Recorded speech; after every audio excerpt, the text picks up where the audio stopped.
hey.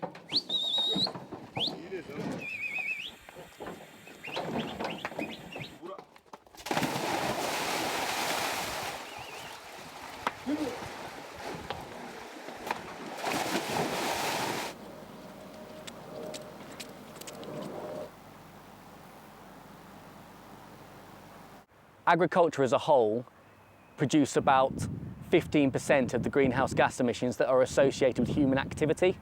And the largest contributor to that fact is ruminant livestock, like cattle, sheep and goats.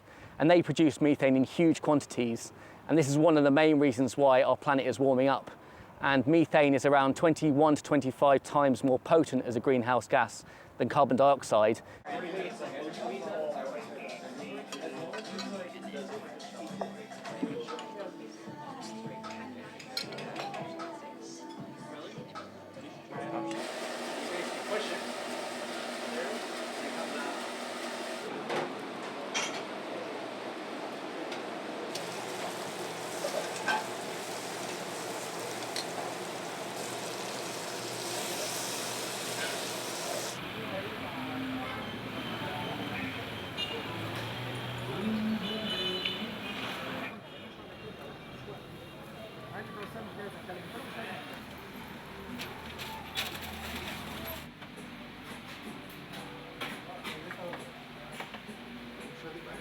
This is particularly true in the developing world. So there's a huge demand for Western meat-rich diets, particularly across places like Asia and Africa, where the growth in meat consumption is huge. And we don't know an awful lot about what those livestock are actually eating and the nutritional value of those forage plants.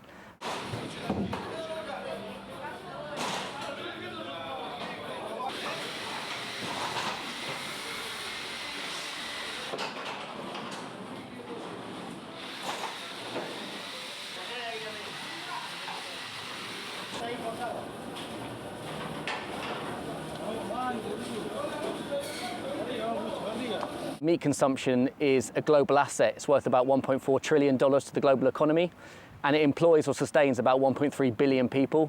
So meat consumption actually isn't going away. So what we need to do is farm more sustainably instead. That's a better option.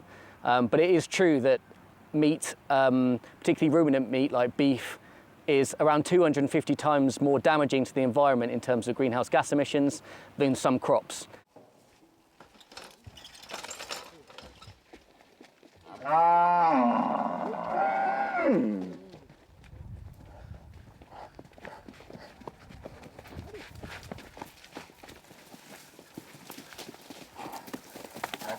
One of the things that we found is that as temperatures go up, forage plants become much tougher.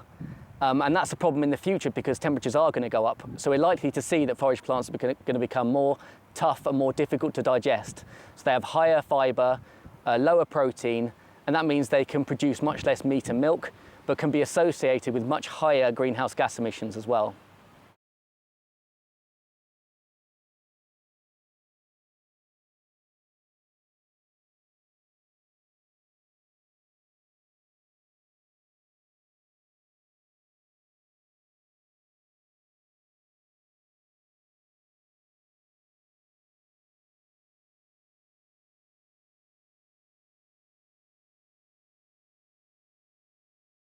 We're not saying that farming cannot be allowed in these regions. What we need to do is try and identify certain regions that are going to be problematic. And our paper actually identified parts of North and Eastern Europe, parts of Asia, parts of South America that are likely to be exposed to dangerous climate change or the most severe climate change. And it's these regions that we may need to limit livestock farming in the future.